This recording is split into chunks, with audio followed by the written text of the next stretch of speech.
the hard decisions you make as a parent to better the long run of your family or whatever, and sometimes the hardest decisions are the best ones to make.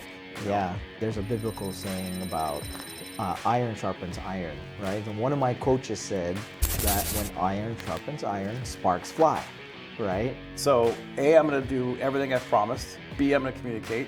C, I'm going to close on time or early, always. Nice. D, I'm going to follow up afterwards. And at the end, I'm going to ask the client, hey, your agent did an amazing job. I don't ask it for my own self, but please go on and write a really nice review and let them know, because that's how they're going to get more referrals. That's how they're going to, their company's going to want to, introduce more people to them, and it means a huge difference. Mr. Paul Perkins, welcome to our show, sir. Thank you thanks, so Teddy. much for. I really appreciate you having me on. Hey, likewise, and thanks for taking the time to, out of your busy schedule. Today I just really want to, honor you basically, because we've known each other for about a year now or so, a year and a half, and we've partnered on a few deals coming through by the way of Thatch and Stephanie, and you've opened your doors to us, and so this is just kind of like one of my ways of hopefully giving back and giving you a platform. Right. I think it's an amazing platform. I'm appreciative for your relationship and your trust and having me here share a little bit background of myself that I don't get a chance to share with most people. So this is a fun experience for me as well. That's awesome. Well, we'd like to honor that opportunity today. So how I usually like to start this, Paul, is basically just give you some rapid fire questions, kind of like a lightning round, to get the juices flowing and warm up our talk. So, I got to read a little bit about your story. So, and I know you're huge with nature and reconnecting and grounding yourself. I'm kind of like in some sort of way that way as well too, but probably not as extensive as you are. And we'll probably touch upon that. But yeah, man. So lightning round would be, okay, let's go for lightning round. Let's go. If you were given a choice, would you like a cabin in the woods or condo near the water? Definitely cabin in the woods on that one. Cabin in the woods. Okay, yep. I kind of thought you'd say that. Again, it's one of my favorite places to see and go, or cabins in the woods when I have those experiences. And condo in the water would probably just make me start thinking about real estate and condo dues and HOA and all that stuff. And all that stuff, huh? Yeah. I love the view of the lake, but let's go with the cabin in the woods. Okay, I like that. Coffee or cold pre-dawn air outside, outside your truck? Well, what wakes you up more? In my 20s, 30s, I would probably have said coffee. Okay, all right. And then I started realizing the health benefits of waking up first thing with a quick glass of water, and I go outside with my dogs barefoot. Oh. That could be in the rain, snow, frost, whatever. I step outside in the morning and I ground. Okay. So I do that. I've been doing that now for probably almost a decade, and as much as I can, as many places. It can't be all the time, obviously, but I just go outside, let the dogs out, and stand out there and look at some natural sunlight. Dude, that's awesome, man. Definitely the stepping in. Yeah. Wow. Okay. And then I have the coffee. Yeah, then you have the coffee. That's awesome. Yeah. Okay. Well, again, we've only known each other for about a year, but I wouldn't have imagined you actually doing that. Oh, it's tremendous. So that's great. Because I've heard of all the health benefits of it, and I kind of sleep on a grounding mat as well too, on and off and stuff, but that's great, man. That's awesome. I think I also we were down in Cabo last week, and I spent every morning from 5:30 to 5:45 watching the sunrise from the deck. I'd go out there. Sometimes I'd go back to sleep, but otherwise I'd stay up. I just love the sound of the birds. I love early mornings. It's one of the quietest times that I have with family still asleep. Dude, that's freaking awesome. It's a good time to just start the day in a calm manner. Yeah. Well, sunlight is considered a nutrient that the body can't really produce. It's very hard for me to sleep past the sunrise. Once it starts coming in the room, I have to get going. So yeah. Okay. What's the next one? Oh, next one is what was the last song you played twice in a row? That one probably would have been. We just listened to the car the other day. We were listening to Jerry Rafferty. Okay. Right Down the Line. Right down the line. Okay. And it's a older song. My wife and I were talking about how that would be a great one to like renew our vows to or something like that. It just talks about relationship and someone that in your life that you appreciate. Okay. Mm-hmm. And that was in the car when you got back from Cabo, or was that in Cabo? You know, I think we were just driving back from an errand or two. Like it was before we went to Cabo, and we heard that, and I played it again. Okay. And then my son asked me why I was playing it again. I said, because I loved it. Oh, dang, bro. Yeah. That's awesome. Jerry Rafferty. Jerry Rafferty. Okay, I'll have to look that up. Yes, sir. Okay. It's a classic. Okay, sweet. What's the one tool in your garage that you can't, that you'd be heartbroken to lose? Like if you had one tool. Part of me would say some of my dad's tools that I took over from him, you know, when he passed, we cleaned out his garage, and I have some.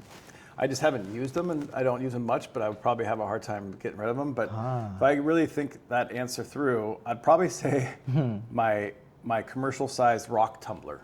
Rock tumbler? Yeah. It was actually given to me by my stepfather, and I use it to polish all the gems and rocks and minerals that I collect. Oh, okay, so yes. I do usually a round of that a year, and it's fun to polish them and give them away. It's just fun to make them look pretty. Nice. And that's something that you've had in the family for a while too? Yeah, that's great. Grandparents on both sides both sides of the family were, one settled Eastern Washington as a gold miner, the other one ran it, my great grandfather ran the copper mines down in Arizona. Oh, snap. So as a kid, I was always raised they had their mineral collections, and I inherited some of that, and I had this passion for understanding geology and time and anything that's kind of precious or semi-precious. I think it's fascinating. So, oh brother, that's so profound. Yeah. So I think getting rid of that rock tumbler or my rock saw would be like heartbreaking for you, huh? I won't let that go. Oh man. Yeah. Okay. Yeah. You know, there's something about tools and there's something about instruments. You know, they sort of kind of carry a sort of spirit almost, you know, and an energy in them, right? So that's amazing, man. Yep. And especially when you infuse them with the memories that you have about, you know, the important people in your life too. You know, absolutely. That's pretty awesome. It's important too. Mm-hmm. Awesome. All right. One last rapid fire question is, you know, if your phone died for a week, would you feel panicked or would you feel a little bit of relief? My relief would probably only last a couple hours. Is that right? It is a relief, you know, to be in a situation like, you know, on a plane where you can't answer it if you don't have Wi-Fi. But I think just due to the amount of business that runs through my email and phone and my connection with my family and making sure they're safe, I think going a week without it would be pretty scary. Yeah. Well, because there's also a certain, in our business, in our real estate business, there's also a level of care that's expected of us, right? Oh yeah. It's a duty, where it's like, okay, well, you know, you're responsibility handling our file, yeah. you know, response time, right? So. Yeah, you know, in our business, the response time and your ability to communicate quickly and clearly and honestly is a difference maker between all the other lenders or anyone else you're competing with, but there's that careful balance between, you know, being responsive as fast as you can when you can. Of course, if you're in a meeting like this, you can't do it.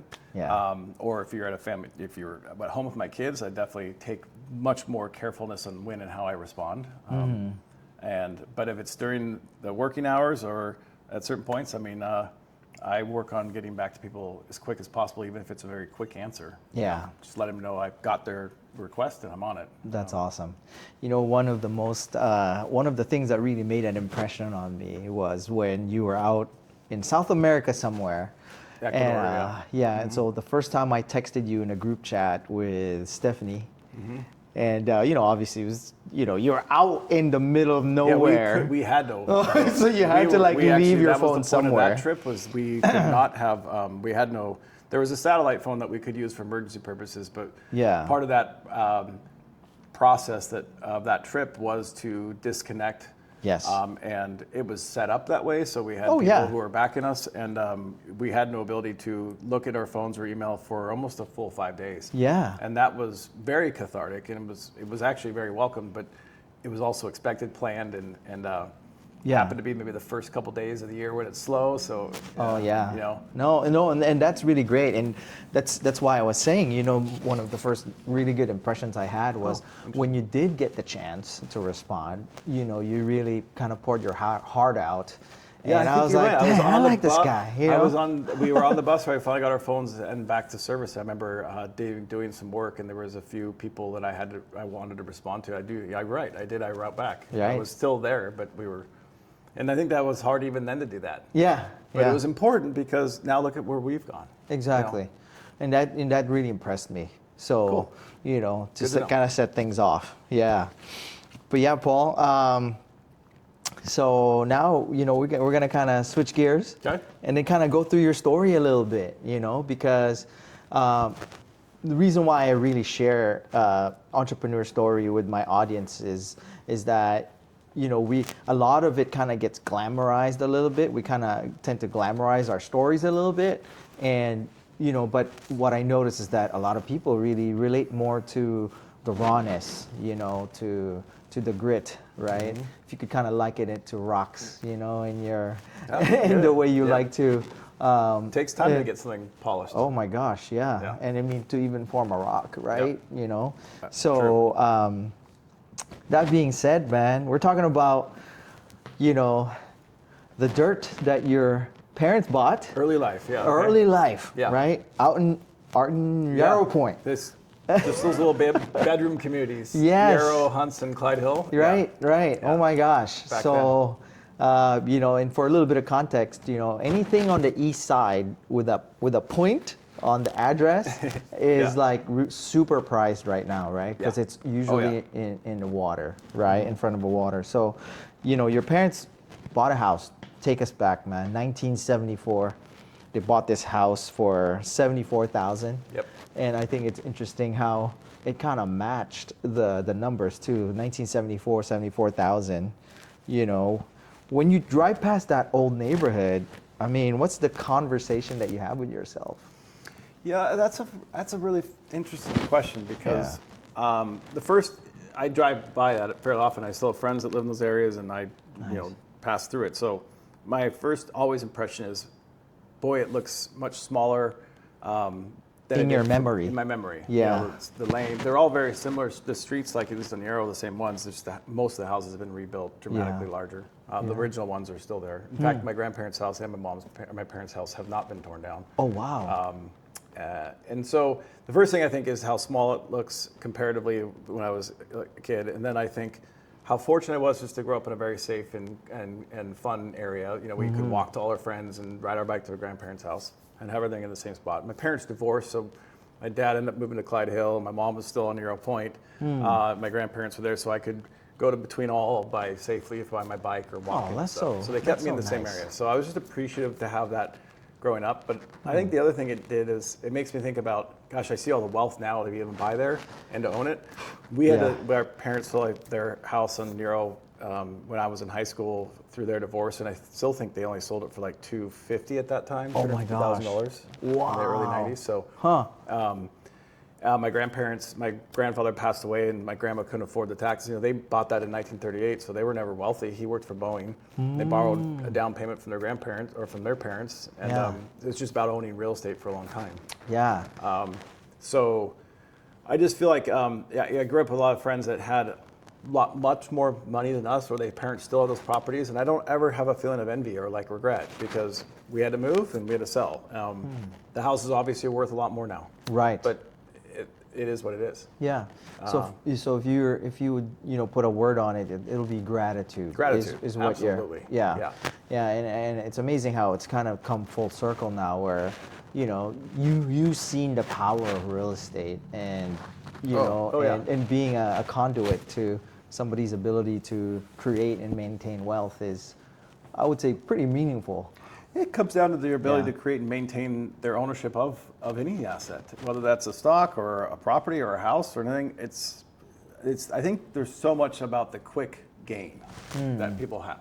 Yeah. What's my value going to be when I buy this? How much money can I make off of it? How much? And I still try to bring it back to, like, you're going to be making a great. It's housing. You need you need a home to live in, first of all. And once Sure. you've got that taken care of, I guess you want to buy other investments and buy real estate. That's a great way too, but it's not the only one. Yeah. But if you decide to flip it quickly, the chance for you to be able to, cover the costs and recoup some of the commissions and taxes and stuff is very little. Yeah. So it's really about long-term ownership. Yeah. And unless you are, doing it from strictly an investment purpose, that's different. So I think that what I take out of that is that the longer you can own and buy, the less important is the initial interest rate you're getting, the original costs you're having. If you look down and selling a house 10, 20 years down the road, and do you think you remember what you had as a closing cost or initial interest rate? Yeah, probably not. No. I mean, you can kind of calculate it, but It's just a tool to another means. So, Yeah. and helping people understand and manage their one of their largest debts they'll ever have, to hold and own one of the best assets they'll have, is a fun and very fascinating process to work through the emotions and decisions that people have. So That's awesome. Yeah. Well, and and it reflects in the work that you do, right? Because you've helped. We've done like what 3 or 4 deals now this past year, and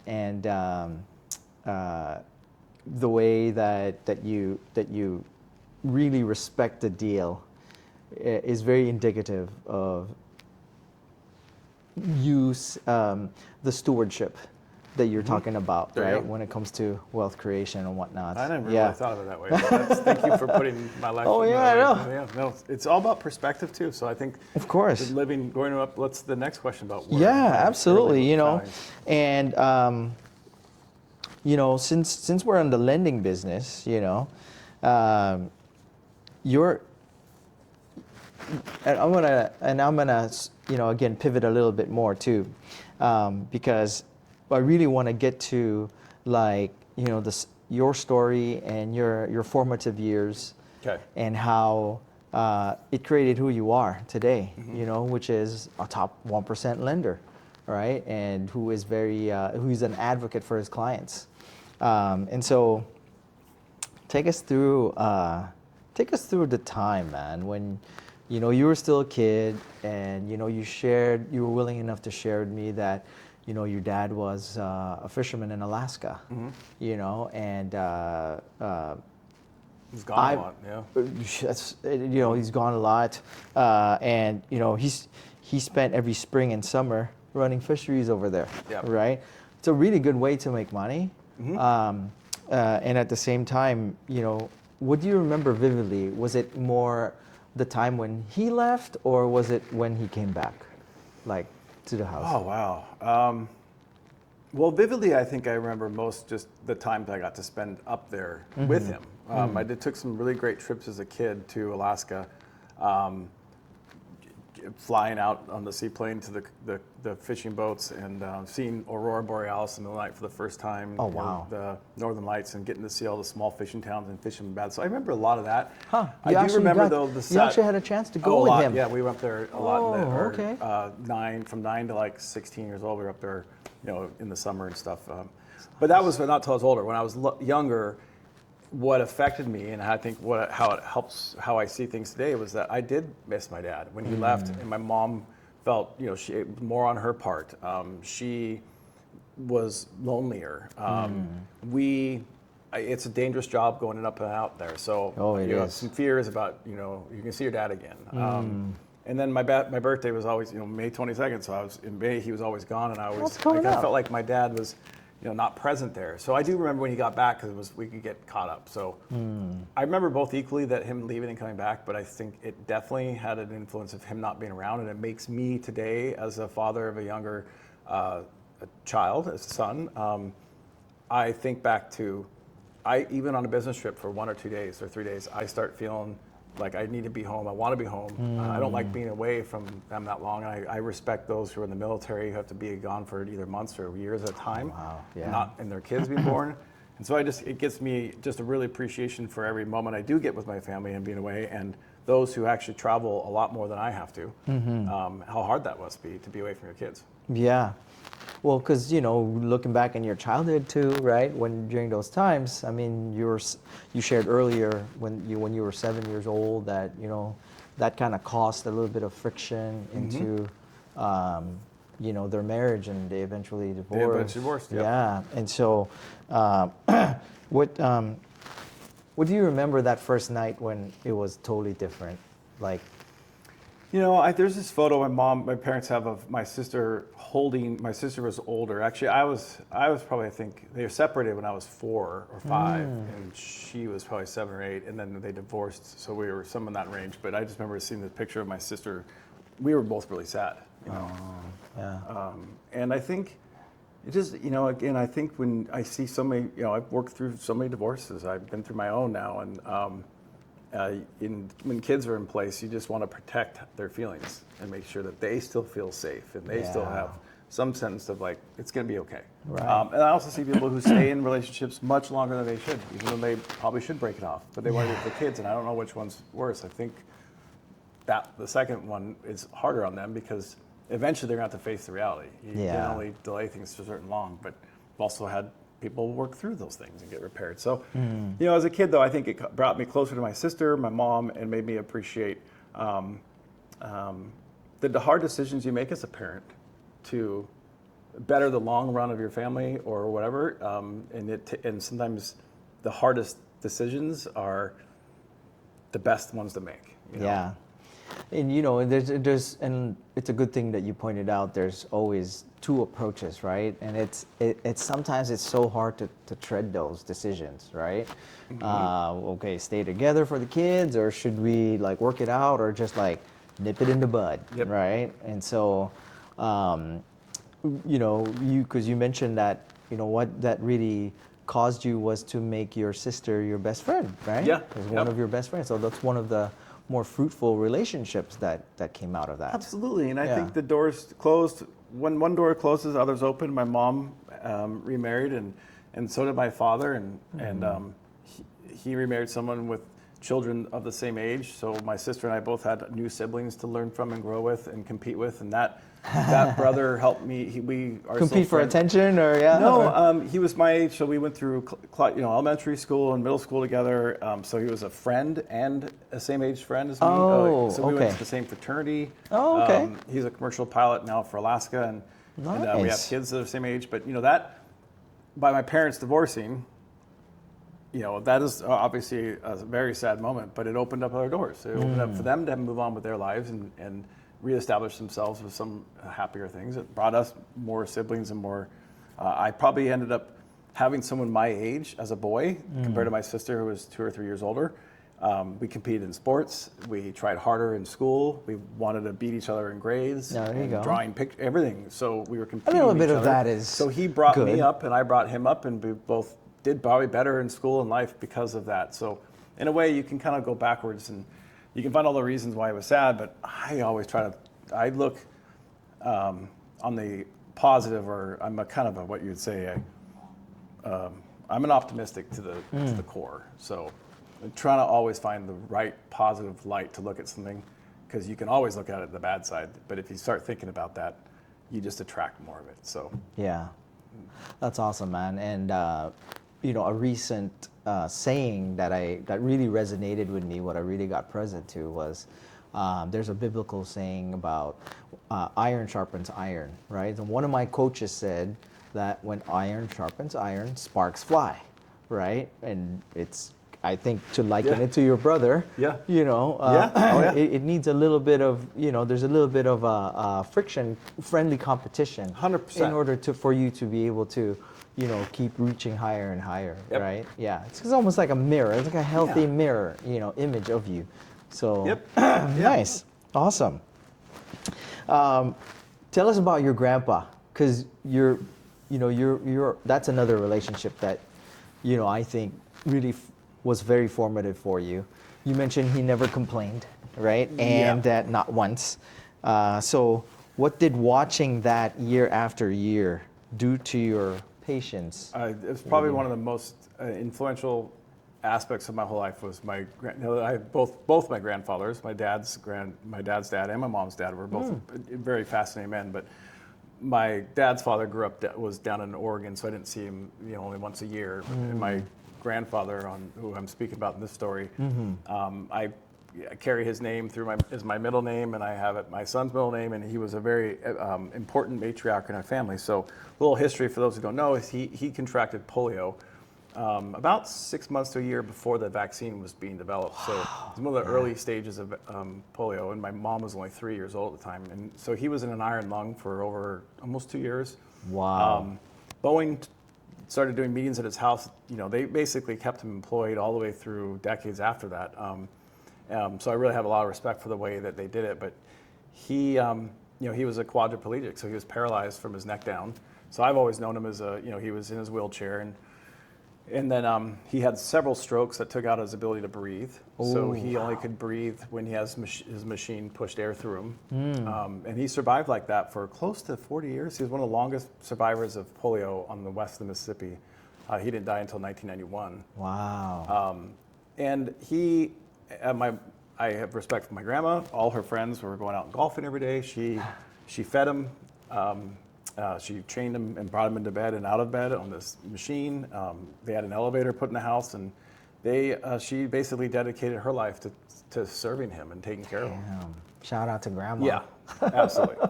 But as a child, first you see it as it's kind of, not scary, but you're like, okay, he's in this machine. And I had to focus on, he would talk and say it in very patient sense. It made me very patient. It made me respectful. He was a very, very intelligent man. And he smiled all the time, and for someone who could never, could only move his head for that long, it's really put a different perspective on me on how I treat other people and how I see other people, from their abilities to their disabilities, to their skin color, to their race, to their religion, to that. We all have, we're all the same, and we're all human. Yeah. And we all have different backgrounds. We have different things to overcome. For someone to overcome that much and still be so happy with life and live vicariously through other people's stories and other experiences because they can't do themselves, I really try to. It's helped me really have a better perspective on life. Like when things go bad, I don't let it hold me down for more than is a few minutes if possible. You got to accept the feelings, but you got to get out of them. What I got out of that, Paul, is even living life, that sort of gratitude, it's heroic in a sense, right? I mean, there's different levels of heroism, but I think knowing that your grandma was there to support him, it kind of put a little bit of a gratitude, a sense of gratitude that, oh shoot, well, I got people looking out for me, so I better be grateful for this and show my smile. And so that's what I got out of that. Thank you so much for sharing that. You're welcome. Yeah.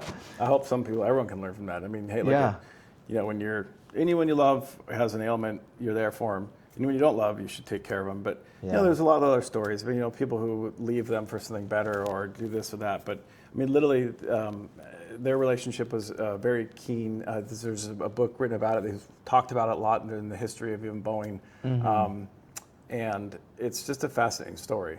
Yeah. So there's actually they did a very good job documenting it. The family took a whole there's been literally a full page book written about it, and it's very fascinating to see how their relationship grew. And I think you just want to try to put that forward and try to have the same thing for your kids and your family as you go generationally, because this generation today is way different than it was. Oh yeah. I mean, every year, 10 years, it seems like it is different. But we're facing way different challenges than they and it seems to be like shortening too, right? I mean, because the rate of change is speeding up. Yeah. I mean, speaking of the rate of change, I mean, looking back, you also shared that, at age 25, you lost 2 pillars out of 4. Yeah. In your life, right? And one was your dad, and God rest his soul, and then one was your first wife. First wife. Yeah. So when it hits you, and you're just driving by yourself, or you're out on your walk, or whenever it hits you, I mean, which one kind of which loss makes you feel a little bit more? The marriage loss was something that we ended cordially. We didn't have children together, and doing great today. I don't have any ties to that, and it doesn't affect me anymore. Okay. It didn't actually. It was sad at the time. I think it was more of like, I think you feel like it's an embarrassment or a failure to your friends and family, and then once you realize that everyone's like, hey, it's okay, you're gonna be fine, and you're like, and you separate. It didn't cost me dramatically financially, or I didn't have to separate kids together like I had to go through. So to me, 100%, it's my dad's passing. I was, in my mid-20s, and someone I was excited to invest in real estate together. We talked a lot about doing that. We did a lot of walks together. We did a lot of traveling together. He was getting in his retirement years, so the best years ahead, and he was only 59 when he got cancer, so just before 60 passed. And here I am turning almost 52. Wow. And that's only 7 years from now, and I feel like that is dramatically, I'm like, You're way ahead of literally him. passing 7 years from here. So, it's given me, I miss him every day. Bouncing ideas off him, having him see, my children grow. Just as a parent, it makes me, my mom's still around, so it makes me want to spend every day talking with her and seeing her. Aw. It's not much time left, and it gives me the desire to go back at the end of the day, first thing to go home. I'm not going anywhere else. I'm going to see my wife and my kids and be with them, because I don't know how much time I have left. Right. I mean, every day is a gift. We Yeah. could not be here tomorrow. Yeah. That's awesome, man. And I'm glad to hear there was a reconciliation towards the end. With your dad. Right? There really was. Honestly, I spent as I separated from my wife, I moved into my parents to take him to his chemo and radiation appointments. That was the year the Mariners won 112 games or 15 games, 120, and what was it? That was 2000. So it was, we watched our Mariners games together. I'd take him to Wendy's. We get our Frosty. We watch sunrises and sunsets, And I think he also opened up. I think once he realized his fight was not going to be won, he really, the last 3 months became just gushing with his relationship with God, his relationship with the kids, the relationship with us, and he became just a softer person. The big, tight, strong managerial man went away, and the more part that I didn't really see of him came out, which is super affectionate and loving and appreciative. Nice. You kind of put a nice bow on top of that, huh? It was. Wow. And it made it so I was ready for him to go. Because you don't want to see someone like that suffer at that point in time. That's true, man. And it's looking back, I mean, those are some very foundational events in your life. Distress, dis-ease, and I can see how health is just so important, and having that gratitude and that appreciation for time is just so important to you. Yeah. It is, and I think you just said it right there. Appreciation and gratitude is the cure for almost everything. Because if you have stuff going horrible or things are going wrong, you've lost all your money, you're totally sick, if you can at least find something, 1, 2, or 3 things that you can be thankful for, that you are thankful for. As simple as I'm able to breathe oxygen today, and I have a nice cup of coffee. I mean, if you can get down to just being thankful for a few things, and force yourself to look in the mirror and smile for a second, you can really change things around. And that's a great segue to my next question, because you said that most of what we feel is mostly self-imposed, and you can change it with your thoughts, right? What's the nitty-gritty of that? Because it sounds clean on paper, right? But applied is was there a stretch of time where it wasn't as easy as just kind of snapping a finger for you? Yeah, I think for someone who, let's say, I've known people who have a chemical imbalance for depression, and it's I didn't realize that until scientifically I understood it. Yeah. That no matter what they want to think, sometimes they can't. It's literally impossible. Yeah. So fortunately, I don't have a chemical imbalance that way. Mine is probably attention deficit disorder if I have one. Well, I mean, it's good that you acknowledge that, But once the I chemical understood that, part. I understand it's not easy just to change your mind. I've been trying to teach my son that, who's now, I can't do this, or I'm thinking this, or I'm sad about this. I'm like, how can I? You read all these books and all these seminars and all this stuff. I mean, for me, when I was early on in my sales career, I was in network marketing before, and we would read, Tony Robbins and Think and Grow Rich from Napoleon Hill, and all. Everyone's tried to put a spin on how to say it. Yeah. But it doesn't matter how you say it. The point is that your thoughts are things. Yeah. And they create your reality. Reality. And if you dwell on the thought, it typically can come true in a certain way. And so trying to control your thoughts and keep it in a positive manner and not, again, feel something, accept it, but then let it go. Yeah. Well, and that's why, you know, Tony Robbins is so huge on putting stuff on paper, because it's almost like, you know, we all receive signals, you know, from, you know, I call it God, right? Higher power source, and it's a sort of like communication, right? And when it comes to communication, you know, I look at you now, you're so well spoken. You know, both you and I spoke on stage at our events, you know, sharing, teaching. But there was a time in your life that you were actually not able to communicate well. Yeah. And you were tongue-tied, Tongue-tied, right? For 4 years, you had speech therapy just to pronounce your vowels. Right? And so, and you know, also that kind of affected your confidence as well too. Yeah, subconsciously I think it did. I didn't realize that till later, but yeah. So I was, you know, I think they pick up that maybe earlier, but for some reason they didn't pick up on it till I was starting to formulate words that I had been that my tongue was need to be detached, and when it did, I couldn't. Because I couldn't pronounce like R's and S's and a lot of things. It was, you know, my tongue. Try to talk without moving. It's so hard to imagine now that you know that you actually went through that. And I remember a lot of it. I remember going to the room back with the speech therapist and all these pictures and stickers we draw, and we went through a lot of it. And my mom saved a lot of the worksheets and manuals we did. It was kind of cool to see because I'm like, I look at it, I'm like, oh yeah, I actually remember that. I remember that perfectly. But you know, it made me. I was really a shy kid because of it. You know, so. Like when we'd go to get a haircut, my mom had to talk to everyone. I just was, you know, very shy, very quiet. Wasn't not that I wasn't confident. I was probably just very, you know, my speaking ability was still formulating. So when I got in my later years, when I was presenting, I realized how much anxiety that created to get up in front of the room and talk. Was I going to mumble or you know? And you know, I don't know. Again, I think speaking in fear is.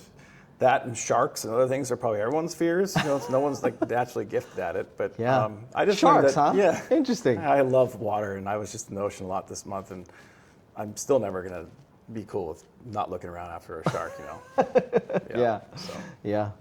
Well, it's it's the movie, right? I know. So. It doesn't help having my wife and my son watch literally 3 weeks of shark shows the last, and then they think it's fun, and I'm like, well, you aren't out here snorkeling with me in the morning, you know. So, oh man, that's amazing. But the speech therapy thing added up, and I think the more practice I can get talking to people, I just go back to thinking, you know, hey, look, we have certain things to overcome, and I don't. What was the hardest period about that? I mean, you know, learning or. You know, because we look at you now. I mean, it's so natural. Words just flow out of you so naturally. Yeah, you know, I think it came down to like I'm still not. I get more nervous when I have to read off a script or try to memorize something. So what I think it did was I started realizing, well, what's my natural ability? You know, I'm very quick on my feet. I can meet and feel naturally comfortable with virtually all walks of life very quickly. And I think that made me feel like, you know what, I have a pretty interesting intuitiveness. I was definitely intuitively intelligent, emotional intelligence. So I started realizing, well, you know what, your knack and your gib is helping people feel comfortable, and that comes from just a feeling from your heart and speaking from like what you're thinking. Sometimes that can get me in trouble. Sometimes I talk too much. But at least it allows me to speak with confidence because I'm not trying to memorize or project a certain image. Yeah. So I think being raw and real and authentic and making mistakes is a really good thing. Making people laugh. I like it when people laugh at me. I think it's fun. Or at your jokes. At you. At your jokes. Right. That's awesome. Using humor humor and stuff to make people, that breaks things down. Yeah, I mean, humor is such an awesome tool of connection, of teaching, and and I think you got a natural knack for that. So that's why I just started feeling like, okay, well, you know what, You do have the ability, and when I did start speaking and training, and I noticed that I had people were like not focused on how I was speaking it, and they were still very engaged and followed along, and like, hey, people will come up to me and my former group, and they're like, that was the best training I've seen, and like, you're so great, and I'm like, well, I didn't know that. I mean, I didn't think that of myself. I was just going there. So like, you know what? Don't be so hard on yourself, and you don't have to be perfect up there, and don't be afraid to speak in front of people. So. That's awesome, man. Because again, you're limiting things you may not know it, I didn't know it, but it was definitely part of the stuff that we did the formative years, you know, with 2 through 15. It's like, we don't remember much of it, but a lot of it has everything that we're doing now. Yes. And that's why it's tough to see kids not be raised correctly or not get the right kind of attention and love, and that's what you realize how that affects them going forward. You talk about nature a lot. Was that a natural escape for you during that time when you were younger? Or is it something that evolved, when you got older? I think we just, up the street, my grandparents' friends, they were founders of REI. I think my grandma almost won the award of like being one of the first, like in the top couple hundred members. What? So we had a just very, they had the lakes. So we spent a lot of time, back then we just didn't have all the tools and stuff. So our way to entertain was getting outside, building forts, going swimming, going hiking. And then we went a lot of camping, and I just found I loved exploring in the outdoors, in the woods, and I felt very comfortable there. In fact, I would probably if there was a way to make money, and that was kind of, I thought, I'm gonna be a geologist. Well, no, then I have to go be I don't wanna do that. It's fascinating. Or I don't really wanna go to fisheries, but I like fishing. So let's just recreate whenever you have time. So to me, it's always been a way to reset my speedometer to zero. Like, I spend a few minutes outside, or I go even for a couple hours on a hike, or spend the week, or even walk dog in the morning and night. It's like taking my speedometer going back to zero, and I feel reset. And it's just in this place. I mean, it's just there's so much to do outside. Yeah. You said a word that really struck a nerve with me, and that's recreate. Because I think that recreation is something that we don't say anymore nowadays. No, you don't. And we talk about gaming a lot. We're younger generation, right? Yeah. Gaming or whatever it is, meta, virtual, whatever. But it struck with me because recreation is almost kind of like co-creation. Right? It is. With nature, with God, the higher power, and I think it's something that that we need to bring back. Would you say that what do you call a rockologist? Is it a rock pounder? Or is it I don't know how you'd call it. Yeah. They call it rockaholic, I guess you'd say. Okay, all right. Yeah, I do have a fairly large rock collection that is spanned into my yard and garages, and I have the specialist ones in my office. I get a chance. My wife's like, okay, if you get a really nice display case, you can keep the certain ones in here. But it's just one of those things where I can't help looking at the ground. I'm literally addicted to picking up things that might be pretty. But no, I think for me it's been a very important process to always involve some kind of nature in my life, weekly, daily, all the time. I mean, I think to me, I recognize that we were in Hawaii a couple weeks ago, and I sat on the beach in the early morning, and I was watching the seal go around, and I swam with a turtle, and it's peaceful, and I'm like, none of all this is still going. Yeah. They're not feeling the pressure of answering this call and this closing, and they're not expending any money to do any of this. It's just here, and it's always been here, and it's always here, and it just allows me to have, I feel calmer. Yeah. So get a certain perspective, huh? Yeah. Yeah. Speaking of being a natural, Charles Nake sat across from you. You had no experience as a top producer. But you talk about Charles, my manager, when he interviewed me for the first job. Yeah.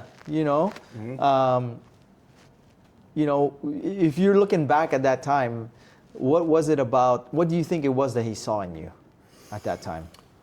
Well, I think at the time that I started in mortgage, this was in 2004. I was looking into it. In 2005 is when I really got serious. I was looking for, at that time, mortgage business had gone through a massive, anyone could do it.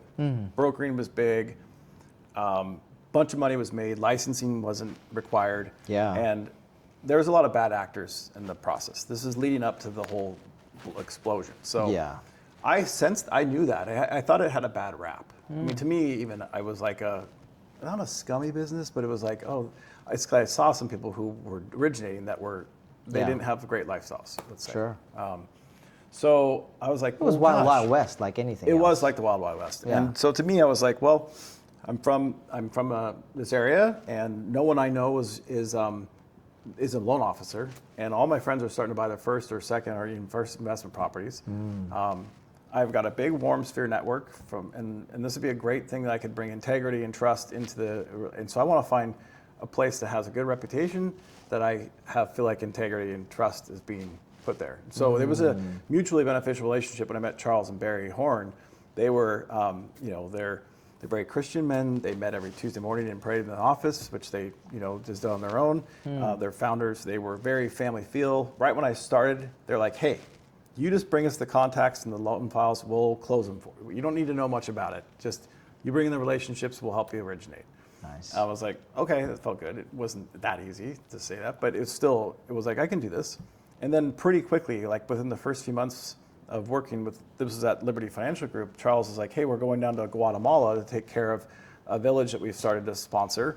Who wants to go? The company. I was like, sure, I want to go. Well, who doesn't want to go? Yeah. So I got to spend, in the first 7 months of being employed, I went down in the spring, March of 2006 to Guatemala with Charles and several other loan officers in our branch, and we gave it our all to this. We kind of like what we did in Ecuador. We gave back to this village and lived with them, and we saw how they appreciated life with way less. I mean, not even the same. They lived on dirt floors. So, and I felt really. I came back and I was like, this mortgage company is more than just doing mortgages.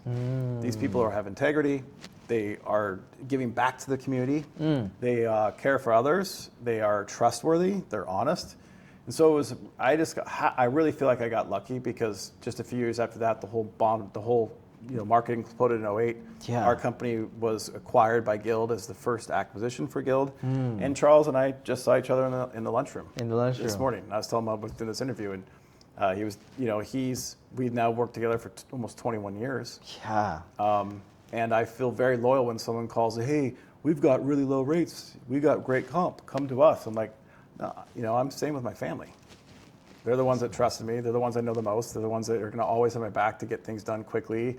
And they haven't gone anywhere. So I'm not going to go. So probably the most unique things, and I don't know how many loan officers can say they've stayed at the same company for 21 years. Yeah, right.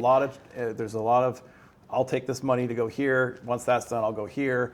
And so 04 to 26, man. I mean, that's amazing. That's like goes by 20, fast. yeah, Almost 21, 20 22 Going to my years 22nd coming up, year, yep. right?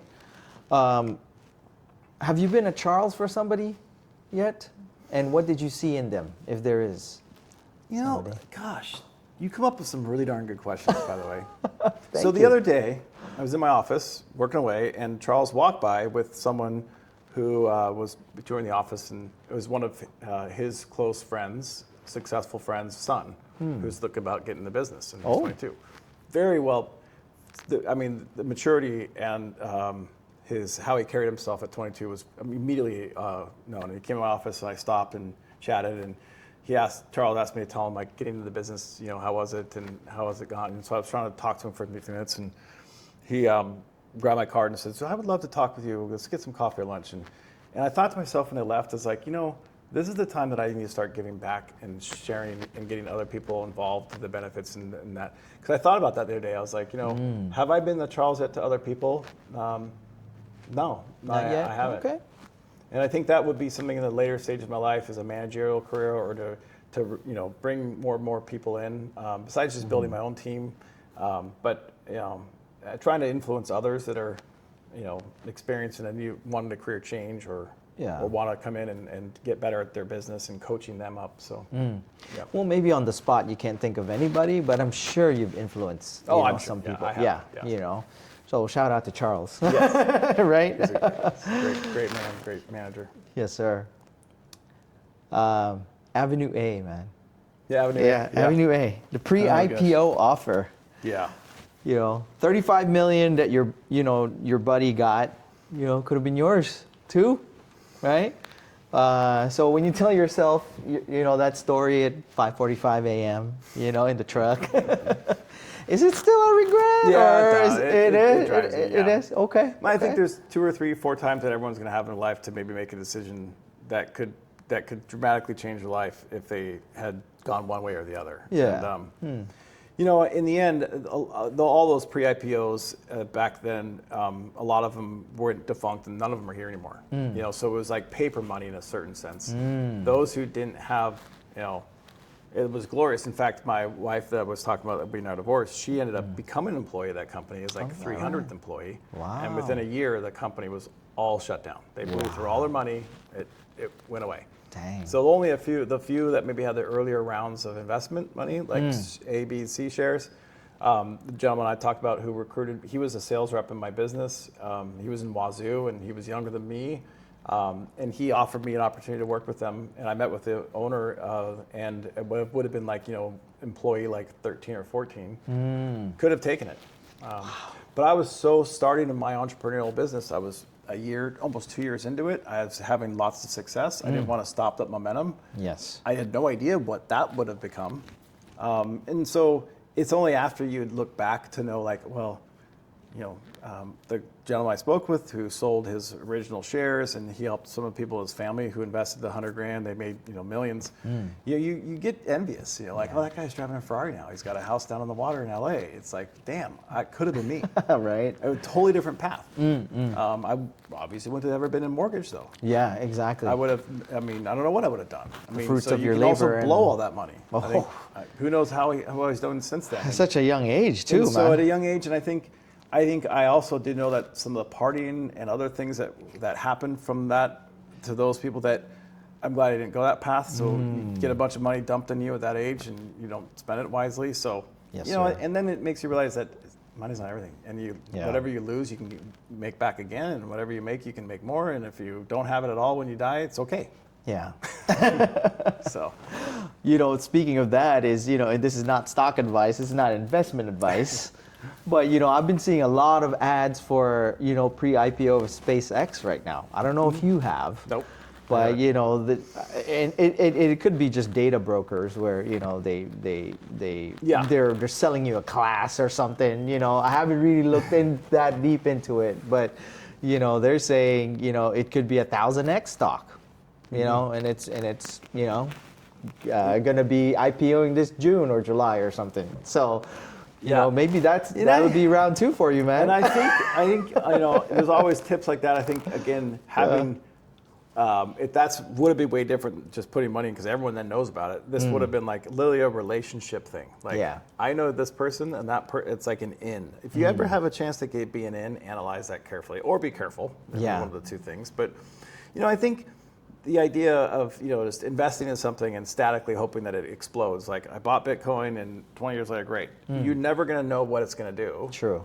And so static investments where you just are sitting and waiting, that's why I think I encourage people to put that similar amount into maybe a real estate that they can own, feel, touch, use, have, grow, inhabit, improve, and you actually get some tangible benefits from that money. Whereas I buy a stock and it goes in my portfolio, it literally just like a number online that you're seeing go up and down. It's like, does that influence me at all? I'm hoping that in the long run, when I sell it someday, I'll have to pay some taxable gains on it too. So, again, it goes back to like, I love the hands-on feel of helping people get into their home, especially if they don't own one and it's their primary residence and they're first-time home buyers.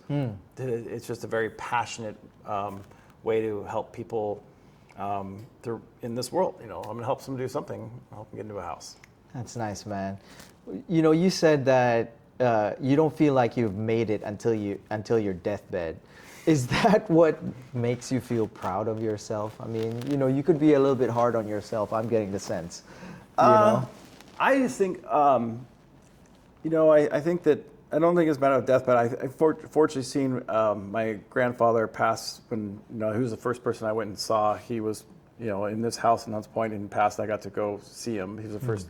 I've always had a very comforting feeling with passing. I don't know why. I'm not afraid of it. I'm not too sad with even when the closest person might pass. I think it's a gift that they are getting to go on to somewhere else. So I see people really freak out, like devastated this person died. It's like, you know what, God had a reason for this too, and it's sad for you, and they're comfortable. So I still think having a healthy outlook that we're just, these are like little compartments that we're here for a little bit here.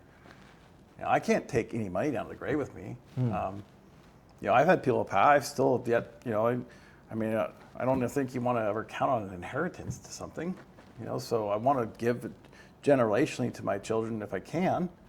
But what I want to be able to leave for my kids and other generations is something that they can take with them, which is how to be able to react correctly and enjoy life with other people. And material things come and go. And I've just seen enough situations where if you are dealing with a lot of money that you technically didn't earn and create on your own, it's not the same, and it kind of might warp you. So to me, I want to go out and be successful, but I don't count on it based on like the financial gain from it. I think it's more about how much I felt like I've given to myself and every day, and how much I give to my clients. And if that equals in, you know, Jeff Bezos type of money, that's amazing. Right. If it doesn't, the person, you know, that runs the landscaping center at Home Depot is very proud of his job, and he's probably freaking amazing, and he's a great guy, and he makes enough to take care of his family, and that's just as honorable, you know.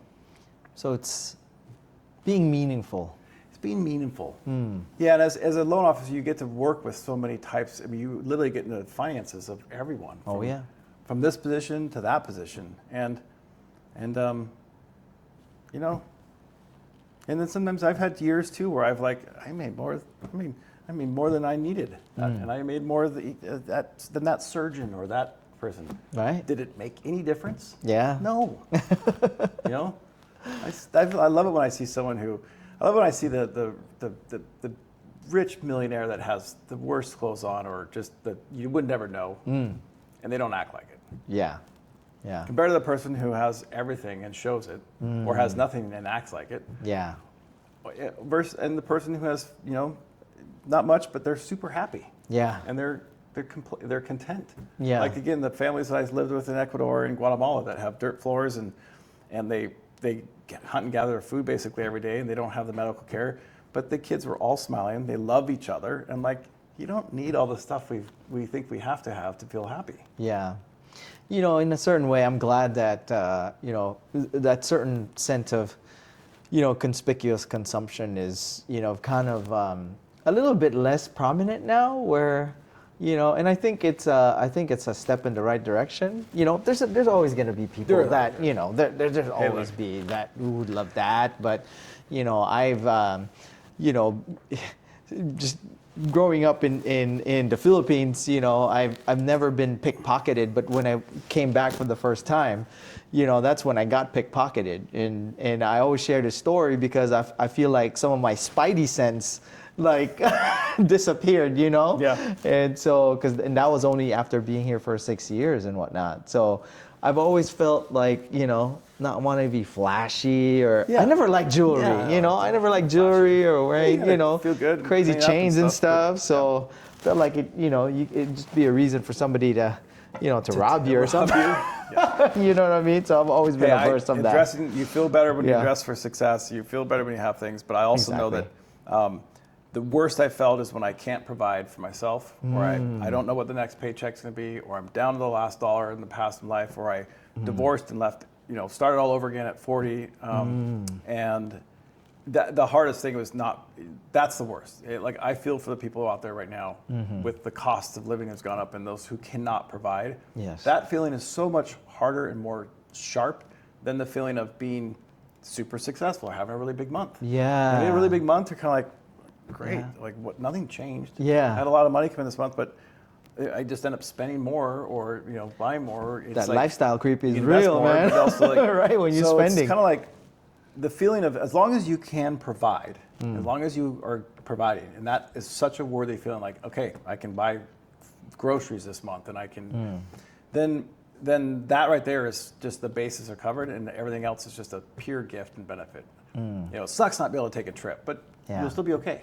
And then it's great to have the success that you can take that trip. Yeah. So that's awesome, man. Providing for your family. Absolutely. Your son turns 10 this August. Yeah. Crazy.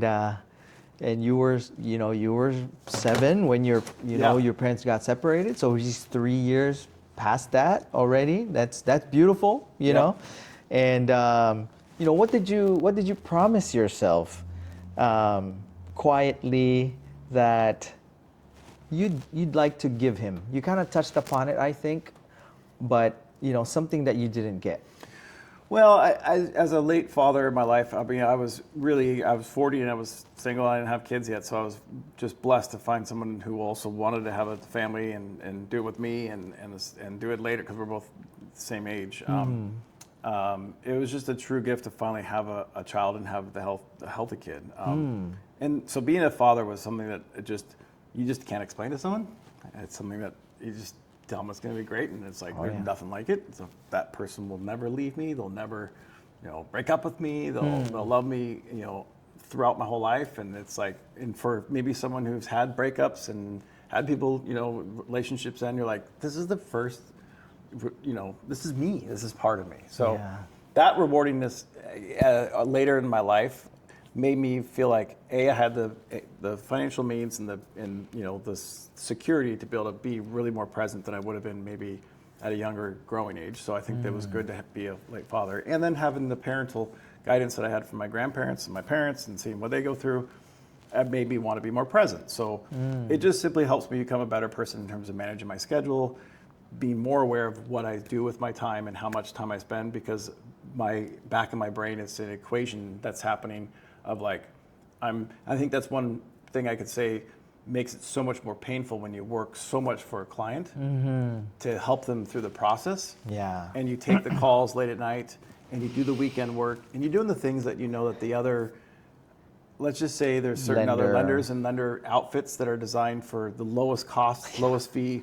And when you get commoditized at the end, when you've passionately taken away from your own kids and your own family to help that person, and they don't ever bring up in the very beginning that was part of their decision. Like, hey, listen, if you're going to take all this time from me, you should let me know. By the way, I'm not going to work with you unless you match the lowest rate from someone who didn't do anything. So I think that's one reason that nowadays I probably would be like, okay, whatever. But because I've invested time away from my family and kids to help that person, and then we're 100% commission. So if you don't close a loan, you don't get paid a cent. Nope. And to them, and I think a lot of people still don't realize seeing the nonchalantness of that, like, oh well, great. It's like I'll never get over it very well. Yeah. Because you give your heart out in this business, regardless of knowing the result, and you're thinking that the other person also understands that. Then don't take my time and don't ask me for help. If you appreciate what I'm telling you and helping you, and I helped you literally with my letter get you under contract on that house. You guys get to sign a buyer's agreement. It's like we don't. So it's too bad they can't find a way to make it so. Now I just tell people up front, like, hey, if you're going to be working with you, let me know now if we're going to do some price comparison. Let's do it today. You can see where we're at, and if you if I'm close enough, then we can work together. But I'm not going to wait till the end for you to do this with me. Yeah. Being a real estate agent, it's kind of the same way. It will never feel not personal. No. You know what I mean? You won't. Because, it's, we call it time, but the word time has become so cliche. But time really means, to me, like what you said, is, that presence, right? Because time requires consciousness, it requires attention, it requires creativity, it requires energy, for you to be actually present with the people that you want to be present with. Well, it requires choice. Like I choose to spend this time. Yes. And I own the time, and I'm giving it to you. Yes. When you are chosen or not chosen because of something that's out of your control, I can control time, but I can't control what other company is offering their loan officer to sell to their client. Right. What rate they might have that day. Well, we're going to take less we're going to pay you less, but we're going to give the rate lower. We're to service release your loan. So when you service release a loan, there's a lot of profit in that. Yeah. So when you service release it like a broker, they can get the lowest possible rate because they're getting a huge premium. They're probably making a lot for it. So it's hard to compete with that when you're servicing your own loan unless you also do a service release loan, which has the ability. Right. But then you don't get to keep the client in the long run. You're like, well, then you can't call me for tax advice next year. Or I work with so many clients that call me for questions about, hey, I want to get my escrow with this thing. I want to pay this. I want to switch my insurance. I want to do a recast. I want to do that. I want to buy another house. But if you service release a loan, it goes down the road and you goodbye. You know, I mean, Right. I can't help you. I can't see what's going on. Right. So I think what I was going back to on the time part was that I choose to give time to you. I can control that, how much I give you. What I'm unable to control, which is why it's unfair, is at the very end, something that I don't get to set my costs and fees and rate sheets. I can play with my commission to a point, but then I have no ability to match someone else. But they also didn't invest the time that I have. Yeah. So that's not really a true equation. Fair. Yeah, and in time is something that we never get back. Nope. Yeah, and so. We don't. Yeah, and so that's slightly part of why I'm doing what we're doing right now, because when we document powerful conversations, it could span the test of time. You're right. Time well spent. And it's recorded. It's always going to be in the cloud. So. But yeah, it's never gonna not feel It's never personal. gonna be painful. I know. We laugh about it. It's a little bit. It stings. It also stings more when you have you've put, depending on how much time you've invested or how long time or how much other stuff you have going. But hey, I know I've worked with some real estate agents who have this closing needs to happen for them to be able to pay their bills or their next expenses, because maybe they're much more farther and fewer transactions, bigger amount, but farther and fewer repeating. So it can be extremely costly too. How many times have you driven around to show? You're on the field way more than us with gas and time. I bet many more hours. And I think and unfortunately I don't really get too many of those. That are sort of sticklers, but it's I think it comes down to the way we brand ourselves, the way we position ourselves. It's sort of one of the reasons why I left eventually the car business, because some buyers will really take the next deal for $50 the difference. And I'm like, really? So it's kind of cutthroat, but I think if there is an advocacy that that we could put out there, as lenders and realtors, it's just having more of a, I guess, transparent and a little bit more appreciation for the time and and I think having that conversation with a client up front is really important. Hey, look at. If you just focus on this, it's a very big loan that you're getting. So I understand it's one of the most. It's very expensive. Yes. And there's a lot of interest you're paying. So if you can shave an eighth here, it's going to save you interest. But if you look at, that's such a transactional thing. I want the client that wants long-term relational aspects. So if you just go for the lowest possible cost or fee for anything you're talking about, it's typically a in and out one transaction, but you can't guarantee that that same person 2 years from now is going to have the exact same deal or it's the same person. So you're kind of like jumping around in life to whoever's got the cheapest thing at any one time. Right. Whereas I really want to have a client that calls me back 10 years later. I'm still here. I'm going to help you refinance that, sell that house. I'm going to look out for your best interest. You need this person, that person.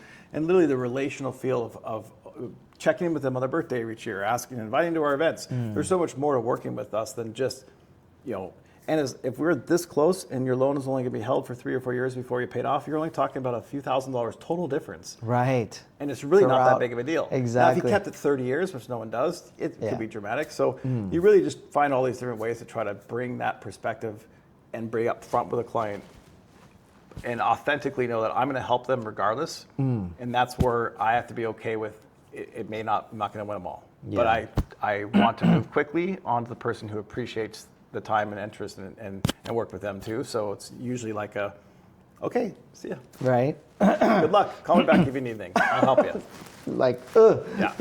So We do kind of like it to see when that happens, and then they come back going, oh, that was not as good as we thought, or we had to close late, or we don't get the service, I can't reach them on the weekends. And you sometimes will see that, and that kind of feels good. Like, okay, there you go. Right. Speaking of time, man, I mean, 22 years in the business. First 12 years, you were stuck at 20 million in volume, or less in volume, right? Somewhere between 10, 15, 12, Yeah, and a lot of people don't see that struggle. I mean, really, I mean, most business, 90% of businesses fail the first 5 years.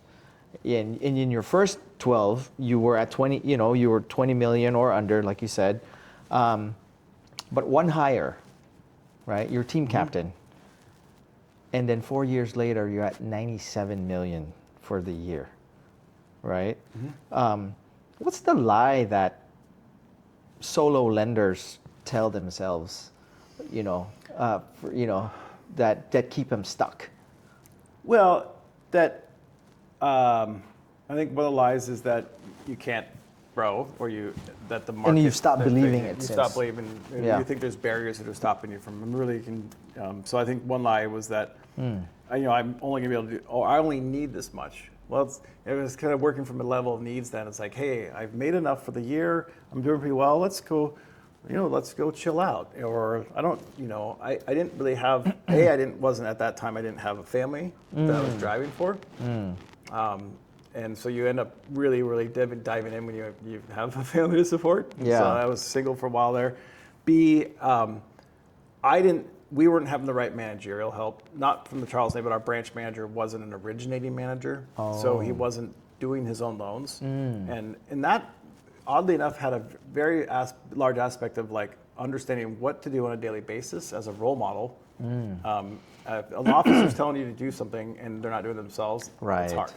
So Charles brought in Casey Oinis, who's Guild's top producer for the last several years, like top in the whole country. And having that person who's 10 years younger than me, or more, about 10, have dramatically more success within the first 6 or 7 years of starting. So he leapfrogged me in Guild, and then did that again, and then fortunately became a manager. So I got to have the chance to see, and then he gave me all the tools of coaching. Like, do this, this, and this.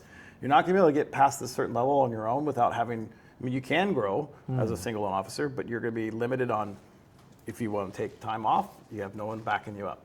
If you want to, spend more time with the originating new loans and working on the sales side, then you have to have someone working on the back end to make sure your loans go well. Yeah. So the hardest part is that you get tapped out with like 5 or 6 transactions, and then you have a bad month or a slow month. So to me, I think just having the ability to bring in the right person to help me as a teammate, who actually had his 9-year anniversary today, was an integral moment in my career. Following coaching and doing that consistently, not just for a day or a month or a week, but actually filling out the greatness tracker and going to the coaching and being held accountable. Core coaching. And then it became Elevate with Guild, and now we kind of do a little of both. Nice. But it shows, because in our branch we do a Monday morning meeting.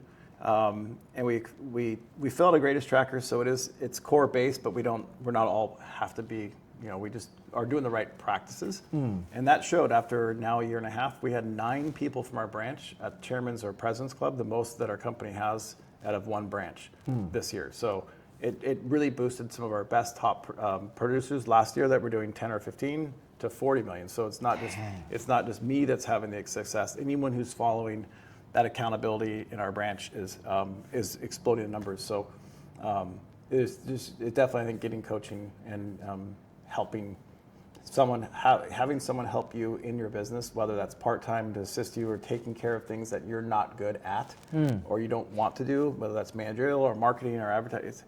It's better to have someone else, take that on for you, and then you can go out and do what's naturally best for you. Nice. Whatever that might be. Nice. 2 decades in the game, man. And there's a lot of institutional money getting thrown in, trying to reduce our roles to a button on the app. Yeah. Right. What's one thing that they cannot copy, no matter how much capital there is? Would you say? I think that's pretty clear to me. I mean, it's broad, but it's clear what it is. It's the interaction with people and understanding what their natural, I guess, personality types are, how they make their decisions. I can't see how a machine can ever duplicate that because it has to have too many factors over time entered in to be able to spit that out. So if you type in just data like loan amount, rate, this, and then all the solutions that have to be made in the background, you'd be amazed at the financing, the trickiness to get it done. You see a pre-approval at the end, and you're like, oh, cool. But you don't, what it took to get from point A to point B to clear all those, when you're dealing with guaranteeing to the sellers and the agents that you're closing on this date with no contingencies, and you're guaranteeing that in the very beginning, you have to have all this stuff in place. Otherwise, you're not going to close on time, or you won't close at all, or you get the bad call like this isn't going to work. And so human error is human interaction and understanding how my client, what their ultimate goals are, how they feel when they respond, how they make decisions, what's most important to them.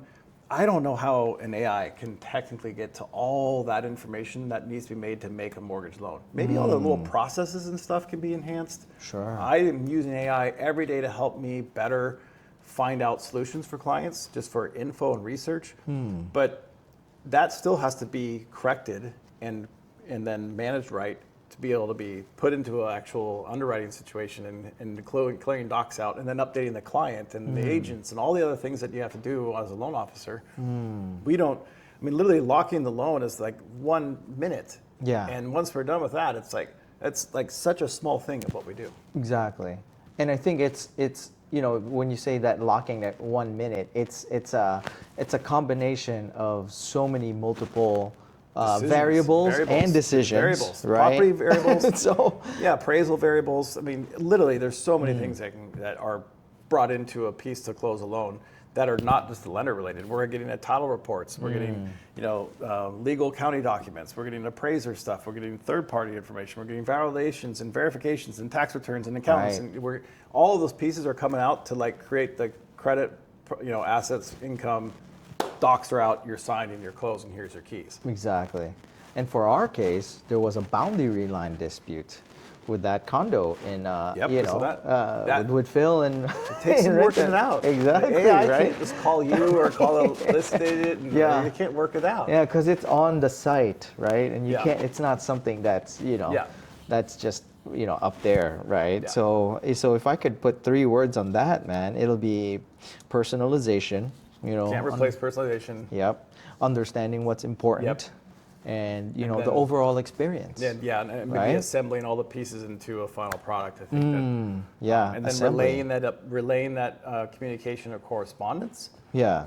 I mean, it could be a generated text with no feel to it, but I don't know about you, but it's kind of nice to be trusting. If you're dealing with $1 million or $2 or $3 million or $500,000, what does it matter? Right.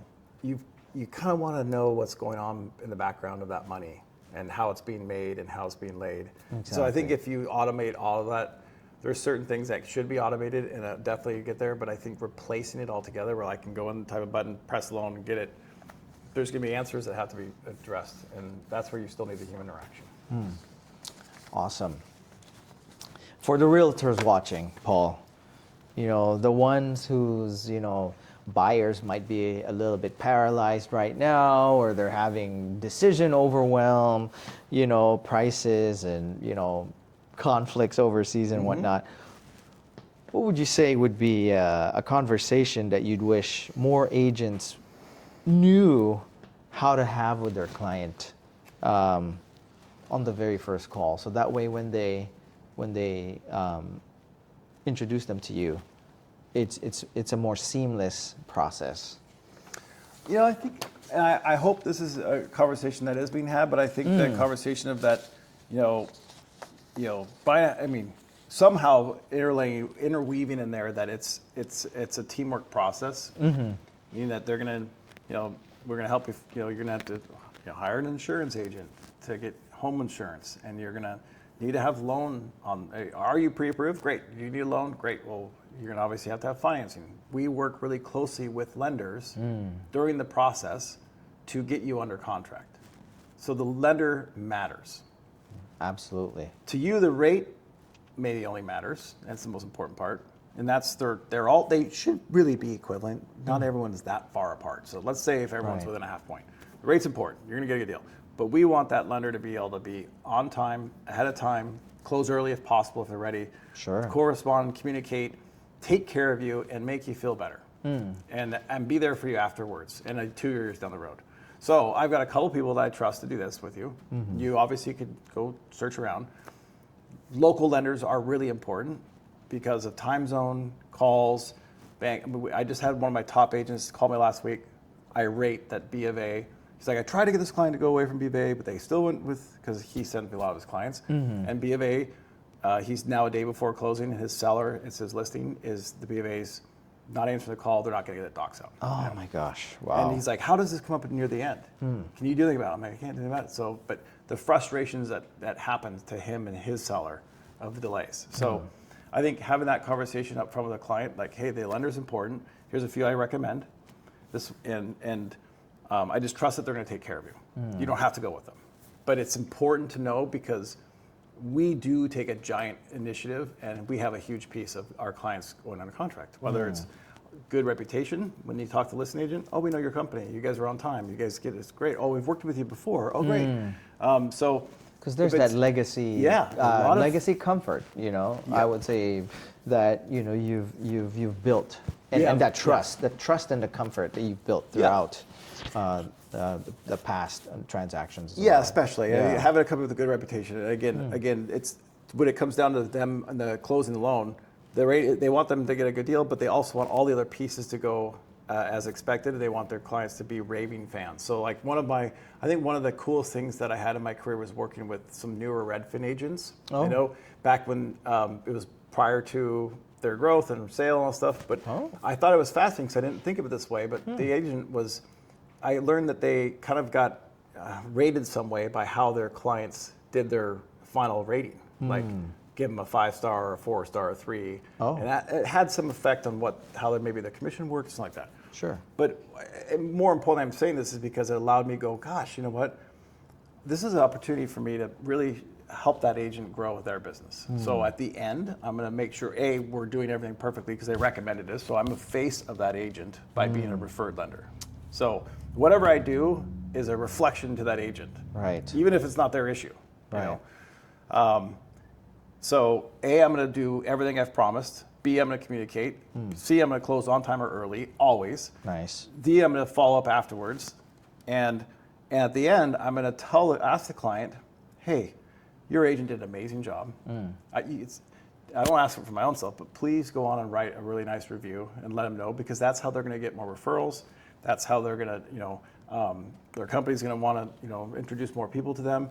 And it means a huge difference. So I started focusing at the end of the closing to thank the client and make sure that they wrote a nice review. And I didn't do that before because I didn't think it was really that important. That's what first got me there. Now I realize how much I can influence your business by closing quickly, thanking the clients, following up with them, and then asking them when a year goes by and say, hey, have you loved your house? Great. Do you have any questions? Oh, you have a CMA you want? Reach out to Teddy. Or we get a listing trigger, or some activity notice 3 years later that says, hey, they're about to sell their house. I'm calling back Teddy to make sure that they are in touch. Or if they, so I can't countlessly point back to the agent. So I think having that relationship or that conversation up front with a client before when the lender's made, they can't obviously influence them too much, but they are usually going to refer 1 or 2 or 3 people to talk to. That's awesome. And that's a good time to be able to set that up. Yeah, so advocacy. Yeah. Okay. We're coming down to the last 2 questions. Oh, come on, no way. I always try to make my guests at least cry a little bit. So we'll see if we can do that here. It's not that hard with me, actually. Just a couple of left field questions, man. So, rock hounding, gold prospecting, gem collecting, things right? you wouldn't think of some pretty boy out of Bellevue. Yeah, dude, man. I mean, it's really cool because I mean, prospecting is what we do, in our business, Absolutely, yeah. right? And so this is a metaphor for our entire Yeah, I see careers, that. right? Shifting, sifting through, finding the rare thing true. in the bit of a creek, Mm-hmm. When did that become real for you, or is it just a natural progression that it's just Literally gold prospecting, is that yes? yeah. Because you do prospect for gold, I do. right? One of my favorite places up on the Raging River, right near Falls City, and right below I-90. You can find it right there. People don't know it. I think it became, to me, I always loved looking at the maps. I love maps, and I loved reading about the history of what the older generations did to create a road or a trail somewhere. I was like, what are they doing 100 years ago? Yeah. And so to me, I always thought it was an adventure and a process to go look into history and figure out where there's locations. And at some point, I realized that I had never been interested. I'd never had found a piece of gold. So then I was like, okay, I see these shows on TV. It's like I'm gonna add that to my collection. Yeah. And I really felt it was fun because it was like I'm getting down to the river like I'd be fishing. You have to read where things used to be, not where they're today, but where they were historically. Yeah. And then you have to know where. And these things, coastlines move where too, right? Where your traps are of heavy. So I think it's a lot, like you said, prospecting. Like, what are my avenues? Where is this going to go? Yeah. And it's a hit and miss sometimes. So once I started, wanting to do it, I then kind of became addicted to it. And where I travel to in Eastern Washington, I'll go hit a spot, and it makes me look into it. It just gets me another reason to get outside and go do something. Nice. And I'm accumulating these little vials of gold. Oh snap! There you go. You're gonna molt them into something. I did. I took him to my friend who's a jeweler. Who, when I got my wife her original wedding ring, I asked her to melt it down, and she goes, "Well, good news is you found enough. It's pretty amazing." Oh, that's She goes, cool. but by the time I send this off for processing and smelting and this and that, it's going to be almost like 2 or 3 times what it could be if we just buy some gold that we have, because they have to break it down. He's like, so it's not really going to make a giant difference. I'm like, okay, well, I'm just going to keep accumulating and saving it for fun. Yeah. It's not going to make a dent because I didn't think about that. They got to smelter it and get all the impurities out, so it's just easier to go get the gold. Dude, that's such a cool wedding gift. Wedding ring gift, Wedding ring gift. Yeah. Yeah. Because now you're actually part of the process, Oh, right? yeah. Instead of, it's cool too. Don't get me wrong. Oh, one of the other trips I'm gonna take is I want my son. We want to go out to the place in Murphy, the one place in the Diamond Crater, Diamonds a State Park, and just see if we can find a diamond. That's another thing I haven't found. Nice. But just chalk it on the list of. On your what do you call that list? Bucket list. Bucket list. It's a bucket list type thing. Cool. Awesome. What's next? The final question, man. So we're gonna try to wrap it up. Wrap it up and bring it in with a nice bow on top. So 30 years from now, Paul, your son's now what, 40? He'll be 40, yeah. Yeah, he'll be 40 around the same age, and you're gonna be 81, right? And he's the one being interviewed, right? And then someone asks him the one thing that his dad taught him that he passed down to his own kids. What would you hope would he say? And don't think about it too long. Something. Yeah. Just the first answer. I think what I hope he would feel is that ability to be naturally happy and okay with, be happy with himself in life by purely internal factors and not external factors. Regardless of where you are in terms of stature, what someone else thinks of you, or what you're doing for your job, or what you're doing this. I want him just to be happy and safe. That's what I want him to feel like. Because I think I've had so much sadness in my life and challenges to overcome, and some of those have been the most important building blocks. So I know that you have to face those to get better.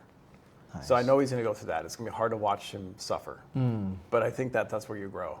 But I want him to be able to say what I've been able to do, which is quickly rebound and always, get back up on the horse.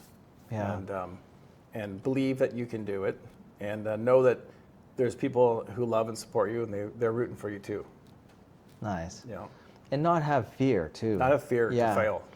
Because that's definitely one thing that that I would put a stamp on this episode is, you're you're not, you don't feel a sense of anxiety about passing away or No, I don't, no. dying, you know? I've lived, because I've lived my day life as full as I can every day. Right.